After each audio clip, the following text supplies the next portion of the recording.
جہاد افغانستان میں Soviet union کی پسپائی اور اس کے بطن سے 6 مسلم ریاستوں کے قیام کے بعد دنیا میں واحد سپر طاقت کا صحرا جب سے امریکہ نے اپنے سر پر سجایا ہے، اس دن کے بعد آج تک امریکہ نے اپنے تکبر اور گھمنڈ کے فرعونی مزاج سے ساری دنیا کو تاراج کرنے کا فیصلہ کر لیا ہے۔ اور یہی وجہ ہے کہ قصر سفید کے ہر فرعون نے دنیا میں امن قائم کرنے کی بجائے اب تک لاکھوں افراد بالخصوص مسلمانوں کو موت کے گھاٹ اتار دیا ہے، اور یہ سلسلہ پتہ نہیں کب رکے گا۔ وقت کے ساتھ ساتھ یہ حقیقت اب کھل کر سامنے آ گئی ہے کہ دراصل شام ایک ایسے فوجی یا عسکری ملک میں تبدیل ہو گیا ہے جہاں عالمی قوتیں 2 متحارب قوتوں کی پشت پناہی کر کے مشرق وسطیٰ کے اصل حریف ملکوں کی مدد کی آڑ میں اپنے اپنے مفادات کا کھیل کھیل رہی ہیں۔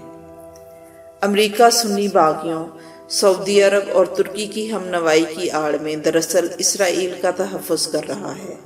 یوں اصل حریف اس وقت ایران اور اسرائیل ہی ہیں۔ ان دونوں فریقوں میں سے کسی بھی فریق کے قدم اکھڑنے کا مطلب پورے خطے کا عربی نقشہ بدل جائے گا۔ اب تک ایران اور اسرائیل کے ایک دوسرے سے الجھاؤ کے 2 دور گزر چکے ہیں جو نسبتاً محدود نوعیت کے تھے، لیکن اب تیسرا دور زیادہ وسیع ہونے کا امکان ہے۔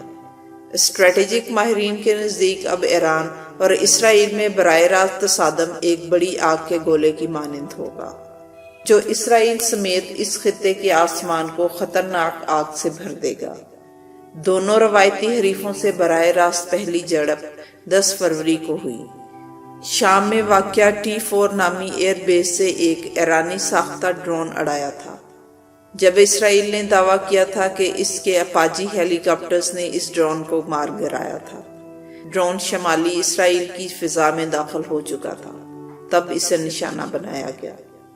ابتدائی اطلاعات میں یہ دعویٰ کیا گیا تھا کہ ڈرون جاسوسی کے مشن پر تھا، لیکن اسرائیلی فوج کے ترجمان بریگیڈیئر رونن مینالس کے مطابق ڈرون اور اس کی سمت کے تجزیے سے پتہ چلتا ہے کہ ڈرون دھماکہ خیز مواد لے کے جا رہا تھا۔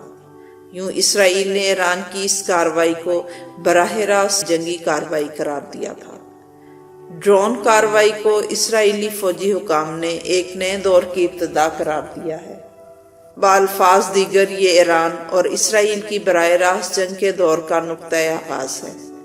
ایران اور اسرائیل کے درمیان براہ راست تصادم کا دوسرا واقعہ 9 اپریل کو اس وقت ہوا جب اسرائیلی جیٹ طیاروں نے T4 نامی ایئر بیس پر بھرپور جوابی حملہ کیا اور براہ راست میزائل داغے۔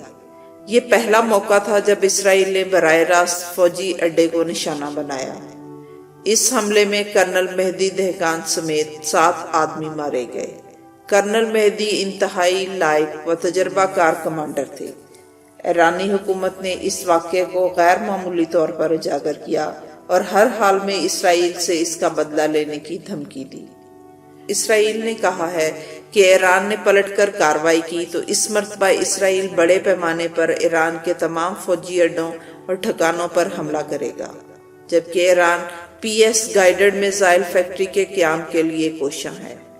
اگر ایران یہ کام پائے تکمیل کو پہنچا لیتا ہے تو ایسی صورت میں اسرائیل کے اندر 50 میل کے دائرے کے اندر ٹھیک ٹھیک نشانہ لگانے کی صلاحیت و قوت حاصل کر لے گا، اور اسرائیل اس برتری کو اپنی سلامتی کے لیے خطرناک سمجھ رہا ہے۔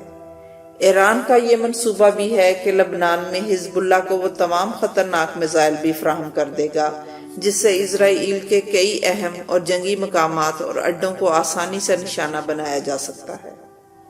اسرائیلی حکام کے مطابق اس مرتبہ اس بات کا کوئی امکان نہیں ہے کہ اسرائیل وہی پرانی غلطی دہرائے جو اس نے لبنان میں کی تھی اور حزب اللہ کو ایک بڑا میزائل اڈا بنانے سے نہیں روکا تھا۔ اسرائیلی وزیر دفاع برین نے اعتراف کیا ہے کہ حزب اللہ کی شراکت داری سے لبنان کی فوج، شام کی فوج اور شام میں موجود شیعہ ملیشیا اور ایران سب مل کر اسرائیل کے خلاف محاذ بنا چکے ہیں، اس لیے بڑے پیمانے پر کارروائی ناگزیر ہو چکی ہے۔ اسرائیل کو ایک خوف یہ بھی لاحق ہے کہ ایران خفیہ طور پر لبنان میں جو کہ اسرائیل کا پڑوسی ملک ہے، اسرائیل کو نشانہ بنانے والی تنظیموں جیسے کہ حزب اللہ اور حماس کو ایران کی حمایت حاصل رہی ہے۔ وہاں حزب اللہ کے جنگجوؤں کو ہتھیار مہیا کر رہا ہے۔ اسرائیل تو پچھلے کئی برسوں سے ایران پر حملہ کرنے کی دھمکیاں دے رہا ہے، اور حال ہی میں ایران کو واضح دھمکی دی تھی کہ وہ ایران کو شام میں فوجی اڈہ بنانے نہیں دے گا۔ لہٰذا اسرائیل نے ایرانی تنصیبات کو بڑے پیمانے پر نشانہ بنانا شروع کر دیا، لیکن دونوں ممالک کے درمیان براہ راست جنگ ایک بڑی تباہی کا باعث بن سکتی ہے۔ ایران کے پاس طویل فاصلے تک مار کرنے والے میزائل اور اسرائیل کی سرحد پر بڑے پیمانے پر مسلح اتحادی موجود ہیں۔ اسرائیل کے پاس ایک فوج ہے اور کہا جاتا ہے کہ اس کے پاس جوہری ہتھیار بھی ہیں اور اسے امریکہ کی زبردست حمایت بھی حاصل ہے، لیکن چند برس پہلے حزب اللہ کی طرف سے اسرائیل کو جو ہضمیت اٹھانی پڑی تھی، یقیناً اسرائیل اور امریکہ اس سے بخوبی واقف ہے۔ دوسری طرف ایران میں پاسداران انقلاب کے کمانڈر جنرل حسین سلامی نے کہا ہے کہ اسرائیل اس وقت مگرمچھ کے منہ میں ہے اور جنگ چھیڑنے کی صورت میں اسرائیلیوں کے سامنے فرار کے لیے سمندر کے علاوہ اور کوئی جگہ نہیں ہے۔ ہمارے میزائل داغے جانے کے لیے بے چینی اور بے قراری سے حکم کے منتظر ہیں۔